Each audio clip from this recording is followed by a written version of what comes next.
क्या आपको धूप में बैठ के काम करने से एलर्जी है, खारिश होने लग जाती है, बहुत ज्यादा दाने बन जाते हैं? तो आपको जो डिजीज है उसका नाम है एरिया रूबरा।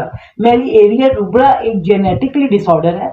इसमें होता क्या है कि हमारी स्किन के ऊपर जो ग्लैंड्स होते हैं, इनके पोर्स, जो ग्लैंड स्वेट ग्लैंड्स होते हैं जो पसीना पैदा करते हैं, ये पोर्स, इनके पोर्स जो होते हैं वो क्लोज हो जाते हैं। और जिसकी वजह से जिस वक्त हम गर्मी में जाते हैं, गर्मी में बैठ के काम करते हैं, तो स्वेट ग्लैंड्स एक्टिव होते हैं और पसीना बनाना शुरू कर देते हैं। पसीना बनने की वजह से, क्योंकि उसके पोर्स क्लोज हैं, तो वो बाहर नहीं निकल पाता और वहां पर छाले बन जाते हैं। और वो जो छाले हैं वो आपको बहुत ज्यादा तंग करते हैं। इसका इलाज क्या है? इसका परहेज और बचाव यही है कि अपने आप को कोशिश करें ज्यादा से ज्यादा ठंडी जगह पे रखें। इसका मतलब हरगिज ये नहीं है कि आपके जिगर में गर्मी हो गई है और आप बहुत ज्यादा टोटके यूज कर रहे हैं जिगर और मैदा को ठंडे। मेलामाइन लोशन भी इन सिम्टम्स को कम कर सकता है।